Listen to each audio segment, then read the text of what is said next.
Hi everyone, my name is Sarah Huss and I am a graduate student currently enrolled in an oral rehabilitation class. Today we are going to discuss hearing assistive technology systems, or HATS for short. Specifically, we'll discuss the use of HATS in our schools. Let's begin by discussing what HATS are and what they do. In short, HATS are various technologies that increase listening conditions in situations and environments where other hearing instruments may not be enough. However, hats can be used and be beneficial for those with or without hearing instruments. If you have ever been in a public space and felt that you could not hear what was being conveyed, whether it was a movie or place of worship, the implementation of a hearing assistive technology system could have assisted you. Two types of hats that we are going to focus on today are the personal FM system and the sound field system. Though they are both categorized as FM systems, they operate in different manners. I will spend the most time talking about the personal FM system, as it is the most commonly used hearing assistive technology system in our school settings. As pictured, the FM system, or personal frequency modulation system, is made up of a transmitter microphone, which the speaker wears, and a receiver, which the listener wears. This receiver transmits the sound to the listener's ears or to their hearing aid if they are wearing one. In a school setting, this direct transference of information can greatly increase a child's capabilities, not only in terms of hearing, but in terms of learning as well. In addition, FM systems are flexible, sturdy, and mobile, which are three of the main reasons why they are the most commonly used HAT systems in our schools.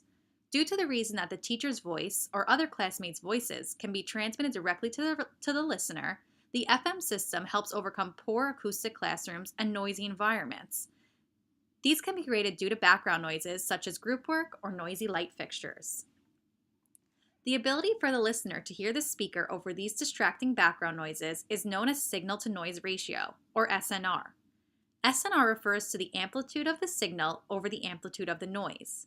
In short, how much louder the teacher's voice is in comparison to that noisy light fixture we discussed prior. For example, let's say Mrs. Smith here is using her microphone to transmit what she is saying to little Johnny's receiver in his hearing aid. Miss Smith's voice must be 15 to 25 decibels, that's what amplitude, or loudness, is measured in, greater than the background noise in the classroom. Therefore, if a noisy light fixture is creating 30 decibels of noise in the classroom, Mrs. Smith's voice, or the signal, must be presented at 45 to 50 decibels for successful listening to occur for Johnny. Sound field systems are another hearing assistive technology that can be used in our classroom. Speakers are installed throughout the classroom and the teacher's voice is projected to all students, not just one individual listener. The benefit of using a type of system that all can listen through is that this type of hearing assistive technology system works for all students, not just those who have a hearing impairment. For example, students with attention deficits, language deficits, learning disabilities, and more. Even typically developing children stand a better chance at maintaining focus of their teacher's voice, as it is reiterated throughout the speakers. Such as in the visual pictured, the speakers project the sound throughout the classroom and maximize any listener's experience. It is also important to note that in order for the sound coming from the speaker to be beneficial rather than reverberate and linger so other words are lost, the classroom should be set up for good acoustics. Even if you do not have a sound field system, you should strive to make your classroom an environment with good acoustics. You can do this by placing down carpets or rugs, hanging blinds or curtains, turning off noisy equipment when it is not in use, fixing noisy light fixtures, and placing tables at angles instead of in rows. Noise reverberation and noisy structures can be extremely debilitating in the listening process. Try and consider these things during setup.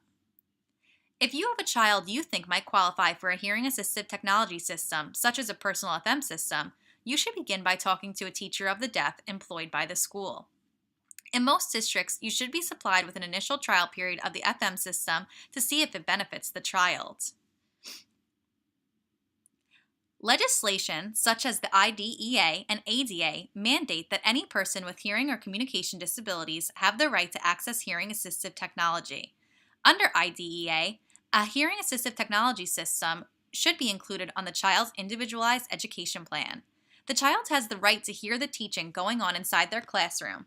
This legislation helps advocate for them so that can happen.